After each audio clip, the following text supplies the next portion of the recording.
काम करना पड़ता है। और कितना फ्लोर का इंजन रूम है, बेसिकली ये शिप 200 मीटर का है, तो इंजन रूम ज़्यादा बड़ा नहीं है, 16 फ्लोर का है। टॉप प्लेटफॉर्म, मिडिल प्लेटफॉर्म और बॉटम प्लेटफॉर्म। तो चलिए आइए देखते हैं what are all the machineries and in which we are working. Come let's go. सबसे पहले ये ईयरबड है, इसको लगाना बहुत ज़रूरी है कि बाहर जो साउंड है उसकी वजह से कोई कान खराब हो जाए। तो गाइस सबसे पहले मैं आपको बताता हूँ जनरेटर के बारे में। टोटल इस शिप पर 3 जनरेटर है और हर एक जनरेटर की कैपेसिटी है 1200 किलोवाट। इसी जनरेटर से इलेक्ट्रिसिटी प्रोड्यूस करके हम लोग मेन बस बार में पहुंचाते हैं और उस मेन बस बार से सारे इक्विपमेंट को इलेक्ट्रिसिटी सप्लाई करते हैं सो दैट सारे मशीनरी रन कर सकें।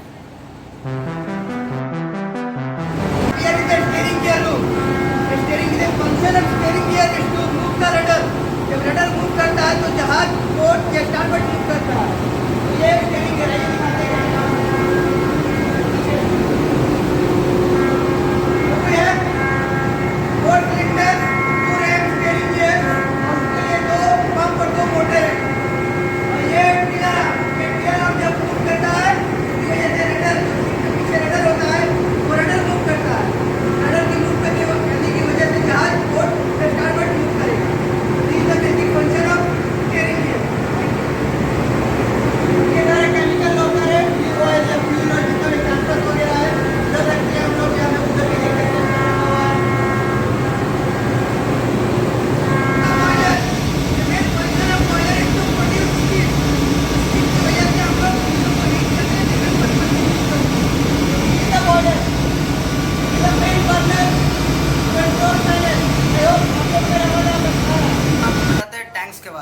टोटल इस इंजन में बहुत सारे fuel oil, lube oil tanks होते हैं जिसपे हम लोग फ्यूल को स्टोर करते हैं। वो आपको क्लियरली पता नहीं चल रहा होगा।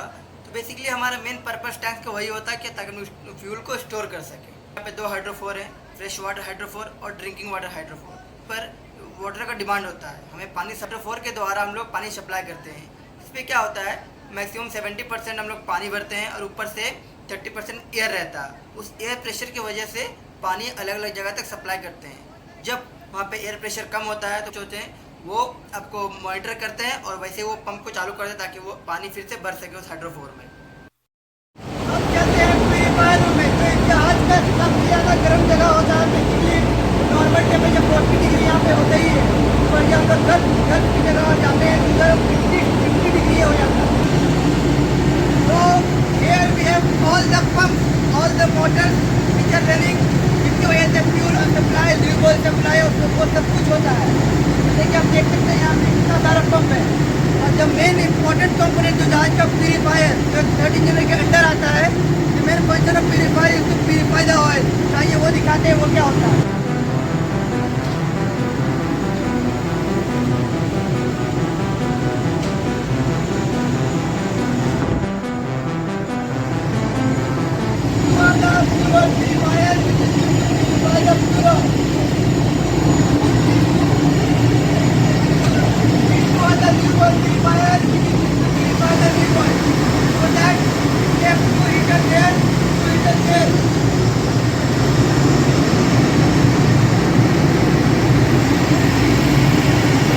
हीट एक्सचेंजर, इससे हम लोग स्टीम और ऑयल को पास करते हैं ताकि ऑयल की विस्कोसिटी को कम कर सकें सो दैट प्रॉपर कंबशन हो सके। सो this is the main purpose of tubeless type heat exchanger.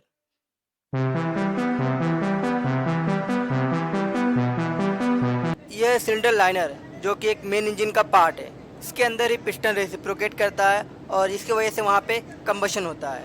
आप इसका लेंथ करें अपने बाइक के इंजन से तो अप्रोक्स 3 मीटर का इसका लेंथ है। अगर आप बाइक के इंजन का देखें तो वो अप्रोक्स 500 to 600 mm का ही होता है। तो इससे आप कंपेयर कर सकते हैं इस जहाज़ का इंजन कितना बड़ा होगा।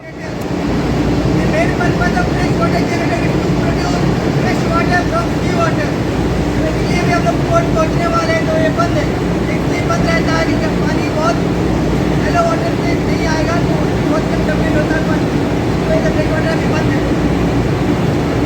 We have 2 heat exchangers.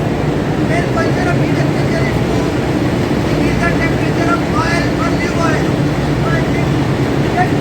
Total, we are telling the main purpose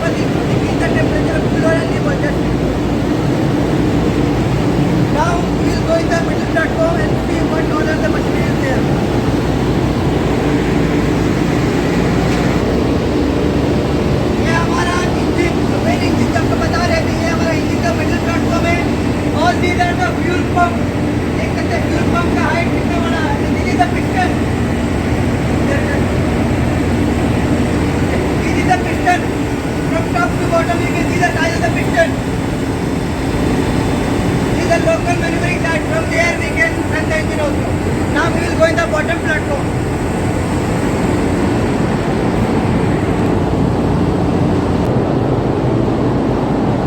Now you can see this is the main engine crankcase.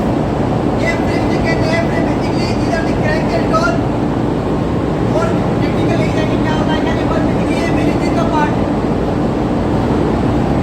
All these are the pumps and motors.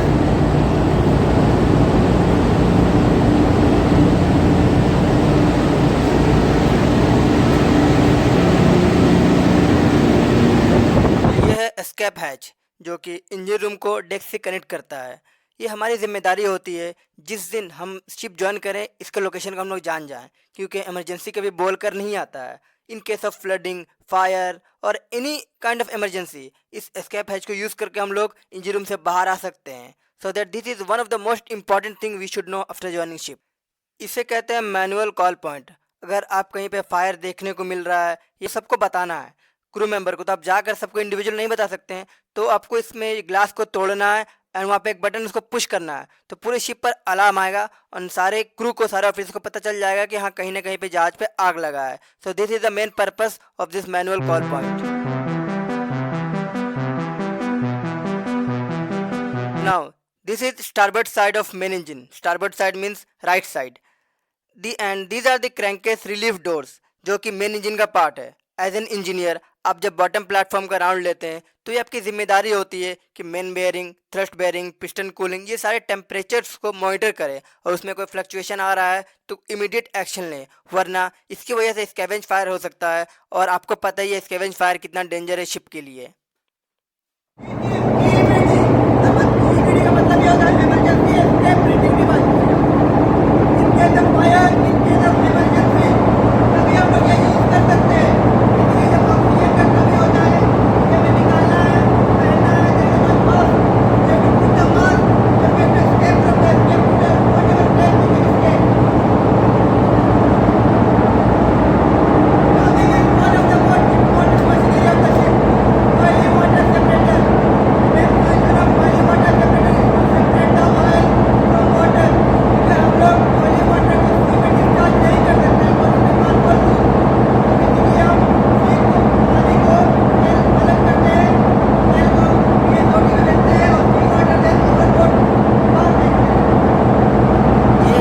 Aft side है.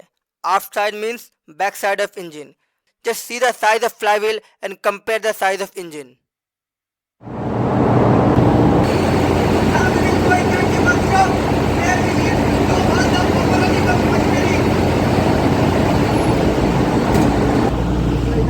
चलो यहाँ पे आवाज आ सकता है क्लियरली, मुझे धीरे बोलना पड़ेगा क्योंकि ये बेसिकली गेट बंद रहता तो इंजन का आवाज यहाँ तक नहीं आता. This is workshop. You can see all the tools. ये सारे टूल्स जहाज जितने भी टूल्स वगैरह होते हैं इस वर्कशॉप के अंदर होते हैं. This is the leg machine. Whenever if we have to fabricate anything we have to fabricate, we have to use this leg machine. This is the welding area. For welding, this is the welding area. Now, basically, this is for testing the fuel injector of diesel generator. यहाँ पे हम लोग overall करते हैं. Overall करने के बाद यहाँ पे टेस्ट करते हैं फ्यूल इंजेक्टर को कि वो सही से काम कर रहा है कि नहीं कर रहा है. After that this is for testing machine of fuel injector of main engine. जो मेन इंजन का फ्यूल इंजेक्टर होता है उसको ओवरऑल करने के बाद we use to test here and see whether oil is not dripping and all, whether the machine is okay और not.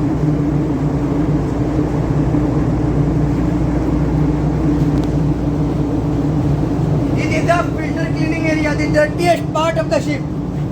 जितने सारे फिल्टर होते हैं, जितने सारे साफ सफाई होते हैं वो हम लोग यहाँ पे आके करते हैं. Basically we have to close the curtain so that हम लोग बाकी की जगह को गंदा ना करें, खराब ना करें. बाकी जो कि आपको बताया कि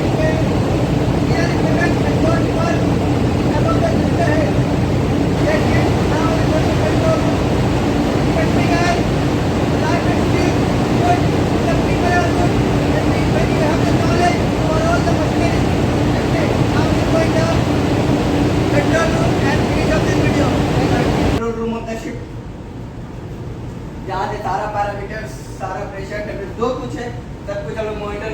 यहाँ से मशीन को स्टार्ट स्टॉप सब कुछ कर सकते हैं, जो कि ऑटो में होता है।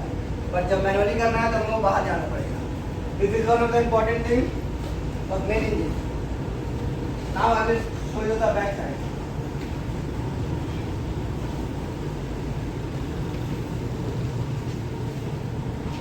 तो बेसिकली इधर सारे इलेक्ट्रिकल वायरिंग जितने कुछ होते हैं वो सब इसके अंदर है। I don't want to touch, इस पर नहीं करना है। These are the files, just see the files which we have to maintain। ये तो बहुत कम है और ये बहुत सारी जगह पर है। The most important thing we have to maintain the paperwork, जो कि बहुत बोरिंग काम है, but we have to do it